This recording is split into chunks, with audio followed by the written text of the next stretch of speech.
We are now joined by Philadelphia's Pyfer right now.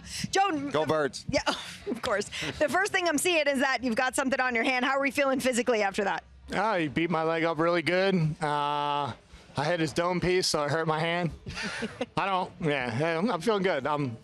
It's part of fighting. You seem very chill for a guy that had a literally life-changing performance minutes ago. Yeah, I am. I gave the glory to God. So I know people are going to feel some type of way that don't believe, but I was in a very dark place 6 weeks ago, and my life has been restored, and I don't want to celebrate with my ego. I want to celebrate with grace, with class. I respect Israel. I love Israel, and his family's beautiful too. I love seeing that they're all here. So I want to be a class act, because to me, that's the greatest middleweight of all time. Joe, talk to me about this training camp and everything that you dealt with, and then coming into fight week, and how you were able to kind of put all that aside and still focus on the task at hand, because it seemed like there's a lot going on. You were very vocal about everything that you've gone through over these last 6 weeks, but then when you got in that octagon, it seemed like, oh, is Joe going to be the nice guy? He's not, he wants to touch gloves, but then, like you said, once I'm in there, and you even told me and Michael when we interviewed you last week or a couple weeks ago, that once I'm in there, I'm still a man. I'm still going to perform. I still like violence when I'm in that octagon and you perform. So just talk to us about that transition. Well, did I lie? No, you did not. You know what I mean? I just because I was a broken man, and I realized I was a broken man and I wasn't a good man.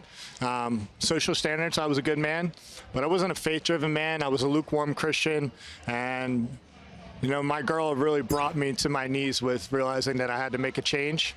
And I don't know where the camera is, but I love you so much, and you changed my life, and I'm gonna marry you. So I saw all the stuff about people saying I would lose my edge. Oh, Joe's God now, and this and that, all the negative crap that people have to say. I was born a fighter. That's why I know I can go in there and perform. Because if anything, I've learned skills, but I was born a fighter. I've been born into chaos, I've been born into survival, and I've always found a way to win. And when my back's up against the wall like it was here, I know the odds were close, but I know the whole MMA community, including the whole crowd, was not happy with what just happened. But guess what? Little Joey P in the middle of nowhere, man, I'm one of the best in the world. You are, Joe, and you're going to be right there in the top 5 come Monday morning. But I want to talk to you about that. You just brought it up, right? All the people, the naysayers. And I've talked to you before, and you seem to be a guy that you see that, and you used to let it get to you. Are you at a point now where you're still performing, you're being you, you talk about being a Christian now and having higher, goals for yourself. Are you going to let that, you got to let that stuff go. You be who you are, you go out there and you do that, and eventually you being you is what's going to get people attracted to you and the people that matter. Do you feel like you can do that now and kind of forget about any of the negativity and just worry about yourself? Well, this is exactly what I was trying to tell everybody. When you truly, I'll just speak on me. I found faith to a level that when I pray, I feel a presence. I feel chills. I feel connected. I feel something that I can't explain. I had an outer body experience and a dream. I guess, I don't even know if that's the right terminology, but I had something happen to me where I could see who I wanted to be, and I saw who I was, and I was disgusted. So true freedom is trusting God's plan, putting it all on Him, not worrying about the result. I trained my butt off. I showed that. I took damage. I took shots. I could have quit. Kicked me in the calf. I was like, crap. Like, this is going to be a long night. Like, damn. But I just pray. I pray. I say, whatever you will. If I was to lose tonight, I would be handling it just like I am now. I would be a little bit more sad, obviously, but I want to be gracious in victory and defeat. And true freedom is just, this is only for a moment. So. Yeah. Let me handle myself with class from here on out. Yeah, well, you've been doing that all week. Joe, I just want to talk about the fight a little bit. You talked about getting kicked in the calf.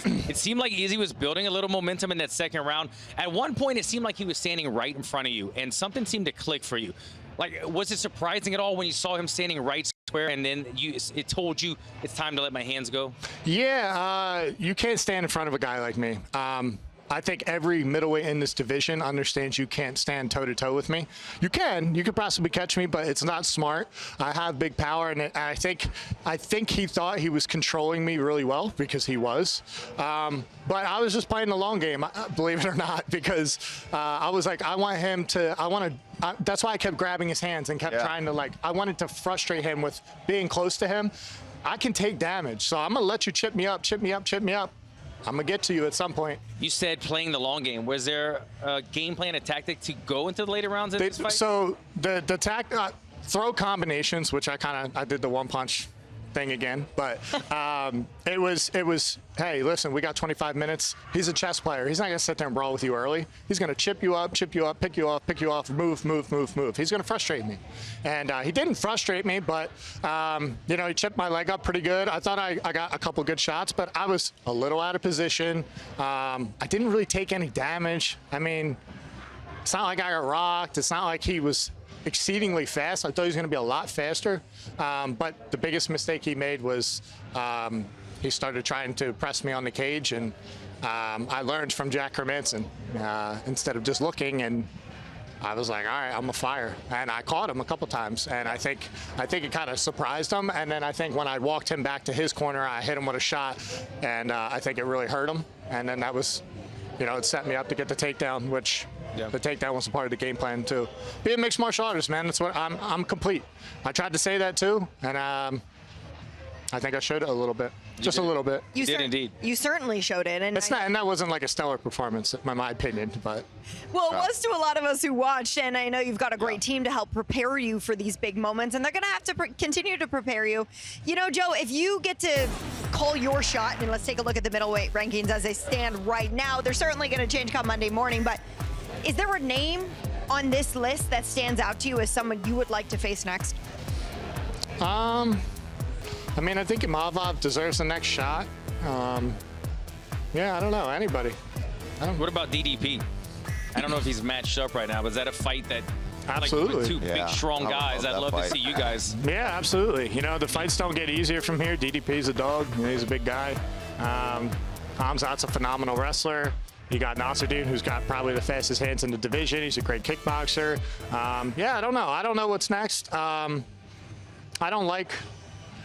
should be sitting here promoting myself and campaigning, and that's what everybody wants me to do. But to be honest, I don't like making decisions right after fights. I put a lot of time and energy into this, and I want to savor this. I want to take some time off. I want to propose. I want to get married or whatever I want to do. But yeah, you can't take the win away from me and what I did, and those fights will always be there. So I'm going to work on myself, work on my faith, take a little time, heal, because he busted up my leg, and whatever's next, I'm afraid of no man, and I'll fight any man. It's just a man. Well, you deserve to do what you want after a performance like that. It was impressive, by the way. We were all very impressed. Whatever's next, Joe, we will certainly be watching. Congratulations, safe travels back home, and good luck ring shopping. Thank you. Thank you.